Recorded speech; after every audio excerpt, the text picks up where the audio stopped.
Assalamualaikum students, how are you all? I hope you all are fine and safe at your home. I am your science teacher Ms. Ramsha, and today we will study unit number 10, electricity. If you remember student, in my last video we will talk about static electricity. Electricity तो आपको पता है student किसे कहते हैं कि आपके पास electron अगर तेज़ी से मूव कर रहे होते हैं तो वो क्या बना लेते हैं, आपके पास करंट बना लेते हैं और वो आपके पास क्या कहलाती है, इलेक्ट्रिसिटी कहलाती है। ठीक है, अब हमने दो टाइप की इलेक्ट्रिसिटी पढ़ी थी। एक करंट इलेक्ट्रिसिटी जिसके अंदर इलेक्ट्रॉन जो है वो एक लेवल के अंदर एक सीक्वेंस में मूव कर रहे होते हैं तेज़ी से, तो वो करंट इलेक्ट्रिसिटी होती है। स्टैटिक इलेक्ट्रिसिटी में क्या होता है कि जब इलेक्ट्रॉन्स जो है वो डिस्टर्ब हो जाते हैं, वो क्या करते हैं, जंप करना शुरू कर देते हैं, तो आपके पास जो इलेक्ट्रिसिटी प्रोड्यूस होती है वो कहलाती है स्टैटिक इलेक्ट्रिसिटी कहलाती है। जैसे कि हमने फॉर एग्जांपल कल हमने पढ़ा कि अगर आप अपने सर बालों के अंदर जो है वो कॉम को फेरें तो वो कॉम क्या हो जाएगा, आपके पास चार्ज हो जाएगा। जब आपके पास छोटे छोटे आप पेपर के भी जो पीस हैं वो आप उसके सामने रखें तो वो उसके साथ चिपकना शुरू हो जाएंगे। तो इट मीन्स कि यहाँ पर क्या प्रोड्यूस हुई है, स्टैटिक इलेक्ट्रिसिटी प्रोड्यूस हुई है। आज हम डिस्कस करेंगे कि when did you last see the lightning in the sky did it frighten you, कि आप जो है जब बिजली कड़कती है, ठीक है,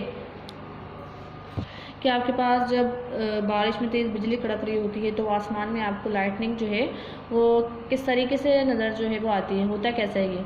व्हेन क्लाउड्स रब अगेंस्ट ईच अदर, जो बादल हैं जब क्लाउड्स हैं वो क्या होते हैं, एक दूसरे के रब होते हैं, मतलब एक दूसरे से रगड़ते हैं। They causes electrons to move from one cloud to another cloud, तो इसके रिजल्ट में क्या होता है कि इलेक्ट्रॉन्स की जंपिंग होती है। इलेक्ट्रॉन्स एक क्लाउड से दूसरे क्लाउड पे क्या करना शुरू होते हैं, जंप करना शुरू होते हैं।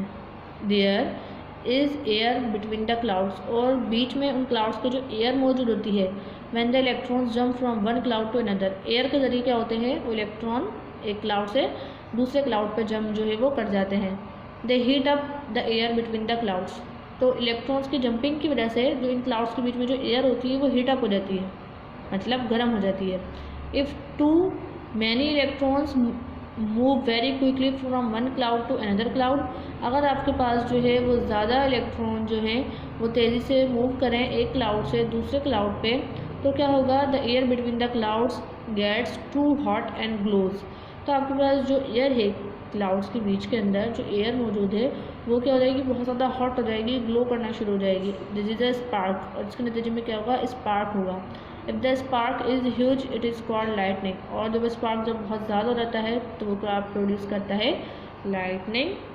इसे आप पिक्चर में देख सकते हैं कि ये क्या प्रोड्यूस करेगा, लाइटिंग। तो इसी वजह से आपके पास जो है जब बादल वगैरह गरजते हैं या जो बिजली कड़कती है वो इसी तरीके से जो है वो कड़कती है, क्योंकि जो क्लाउड्स होते हैं उनके दरमियान जो एयर प्रेजेंट होती है, तो इलेक्ट्रॉन्स क्या हो जाते हैं, उनके इम्बैलेंस हो जाते हैं। इलेक्ट्रॉन एक क्लाउड से दूसरे क्लाउड पे जो है वो मूव करते हैं, और एक क्लाउड से दूसरे क्लाउड पे इलेक्ट्रॉन्स मूव करने की वजह से जो उनके दरमियान जो बीच में एयर मौजूद होती है वो हॉट हो जाती है। जब तेज़ी से इलेक्ट्रॉन्स क्या कर रहे होते हैं, जंप कर रहे होते हैं एक क्लाउड से दूसरे क्लाउड पे, तो उनकी जो दोनों क्लाउड्स के बीच की जो एयर होती है वो बहुत ज़्यादा हीटअप हो जाती है, गर्म हो जाती है, ग्लो करना शुरू हो जाती है। इसकी वजह से क्या प्रोड्यूस होता है, आपके पास स्पार्क प्रोड्यूस होता है। जब वो स्पार्क बहुत ज़्यादा बढ़ जाता है तो वो किसकी सूरत इख्तियार कर लेता है, लाइटनिंग की सूरत इख्तियार कर लेता है। इट में रीच द अर्थ, और फिर वो अर्थ तक पहुँचती है, और उसकी वजह से and causes damage to property और पीपल, और इंसानों के अंदर बहुत सारी बीमारियां जो हैं इस लाइटनिंग की वजह से कॉज होती हैं। बहुत सारा जारी नुकसान भी होता है आपको। तो ये आपके पास जो है ये कहलाती है lightning. This is the end of this chapter.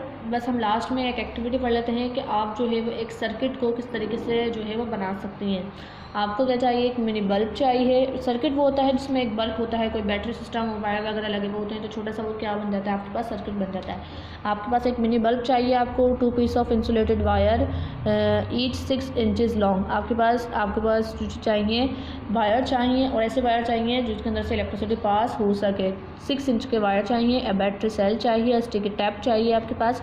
Method क्या है, take the first piece of wire and tape one end of the wire to one end of the battery.